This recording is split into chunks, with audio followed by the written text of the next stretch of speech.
Depuis 166 ans, c'est la dernière demeure des Marseillais, qu'ils soient anonymes ou connus. Mais le cimetière Saint-Pierre n'est pas qu'un lieu pour les morts. C'est aussi un lieu de vie, un lieu où le patrimoine évolue. Alors, vous montez dans l'allée, première à droite et quatrième à droite. Après, vous suivrez le convoi pour le crématorium. Voilà, je vous en prie. Bonjour. Bonjour, madame. Alors dites-moi, quel métier est-ce que vous faites ici Alors, au moi, je cimetière suis agent du patrimoine et je suis gardienne de cimetière. Je reçois les convois, je dirige les gens, je vérifie si tous les papiers sont aux normes, permis d'inhumer, pour les crémations, pour tout. On fait du social, parce qu'on a des gens qui sont dans la peine, donc il faut être ouvert, à l'écoute surtout. S'ils veulent parler, on les reçoit, on les assoit, on leur donne un verre d'eau. On essaye de les soulager un peu de leur peine. Il y a des gens qui vont au bureau, vous tous les matins, vous allez au cimetière. Voilà, c'est ça. Moi, c'est mon bureau. Mon bureau en plein air. Mais moi, je n'aurais pas pu travailler dans un bureau. J'aurais pas pu. Là, je suis bien. Comme Chantal, ce sont plus de 200 employés municipaux qui travaillent au cimetière Saint-Pierre. Il faut bien cela pour prendre soin des 63 hectares de tombes et d'espaces verts. Écrin de nature et de recueillement au milieu de la ville, le cimetière Saint-Pierre est à l'image de Marseille.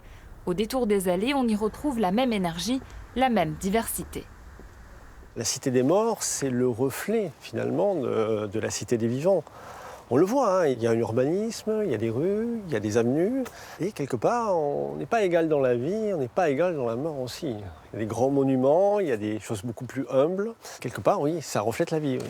Il y a aussi un espace œcuménique destiné à toutes les religions. Donc on voit effectivement que la pratique funéraire évolue, en même temps que finalement la pratique culturelle. Et c'est vrai que là, on peut dire vraiment qu'il y a un parallèle évident entre cette cité des morts et cette cité des vivants.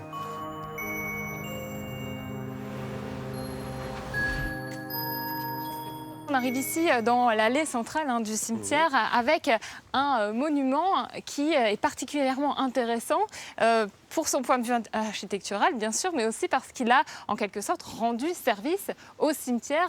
Expliquez-nous. Oui, en fait, ce monument, donc ce tombeau de Camille Olive, ce grand armateur, grand négociant marseillais, a fait l'objet, il y a très peu de temps, d'une opération d'inscription au titre des monuments historiques. Et cette inscription, elle est très importante puisqu'elle marque vraiment le début de la prise de conscience du cimetière Saint-Pierre comme un élément patrimonial remarquable dans le paysage patrimonial marseillais. C'est vrai qu'on n'a pas l'idée de venir dans un cimetière. Les objets patrimoniaux dans un cimetière, ça peut paraître un petit peu étrange. On se dit, tiens, c'est bizarre, pourquoi aller dans un cimetière, pourquoi aller visiter un cimetière? Alors qu'en réalité, on a un ensemble d'éléments architecturaux remarquables, des tombeaux, des sculptures, et on est vraiment dans un vrai musée. Ça veut dire que toutes les tombes qui sont dans ce périmètre sont inscrites, sont sanctuarisées. En fait, voilà, le terme exact c'est ça, ils sont sanctuarisés. On ne peut pas les modifier de manière profonde sans l'avis de l'architecte des bâtiments de France. La mairie souhaite poursuivre cette dynamique de préservation. Elle prépare actuellement un dossier pour faire inscrire ce mémorial au titre des monuments historiques. La crypte du cimetière Saint-Pierre, c'est un édifice qui a été élaboré, construit en souvenir des soldats morts au front lors de la Première Guerre mondiale. Il y a 2 architectes qui ont œuvré à cet édifice.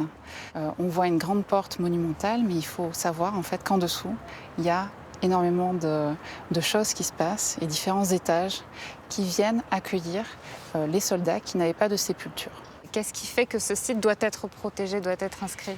Du côté de la ville de Marseille, on souhaite avoir une action sur le patrimoine et une partie de cette action, elle est dédiée aux aspects commémoratifs. Il est important de se souvenir de ce que les soldats ont pu faire pour le collectif dans différentes guerres, des sacrifices qui ont été faits. Ça a du sens pour protéger ce lieu?